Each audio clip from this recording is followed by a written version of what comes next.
Hi, this is James Frey with Alberta Health Services for Health Matters. Today we're talking to Megan Haru about Poison Prevention Week. That's coming up on March 17th, correct? Yeah, March 17th to 23rd is National Poison Prevention Week, so we want to be mindful of that and try to prevent poisonings in our homes.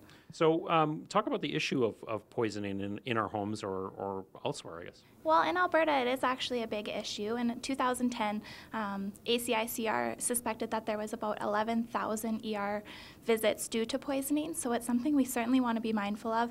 And those little guys about aged 1 to 4 are most susceptible to these poisonings. Now, most of these poisonings are happening from medications, so that's something we want to be aware of. But it can also be things like household cleaners, plants, fertilizers, that type of thing.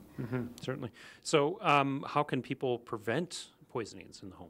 Well, there's some really easy things that you can do in your homes. Obviously, putting medicines or medications out of reach and locked up from children, having those child-proof locks on all medications as well.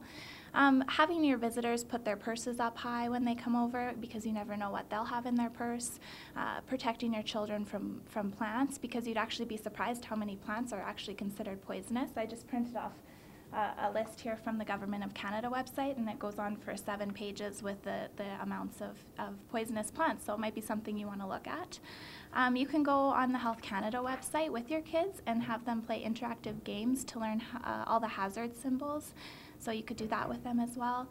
Yeah, just really be mindful of it in your homes.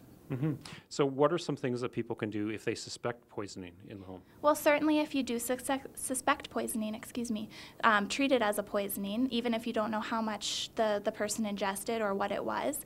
But certainly the first thing that you would do would be call PATIS, and their number is 1-800-332-1414, and they're open 24/7, and they'll really just guide you through what you should do next. Some of the questions they might ask you include your name, the patient's name, their age, gender, weight, what they ingested. So if you can bring the bottle of whatever you suspect they ingested with you to the phone, that could be really helpful. Certainly if the person is unconscious or having seizures or not breathing, you just want to go straight and call 911 or take them to the emergency department. Great. Any other information? Like there's lots of websites, I imagine, too, that have lots of information about poisoning and safety. Absolutely. Well, you can go to the PATIS website. I mentioned the Health Canada website for kids with the interactive games, and then also just the Government of Canada website with those poisonous plants as well. Okay, great. Thank you very much, Megan. This has been some good information. This is James Frey with Alberta Health Services for Health Matters.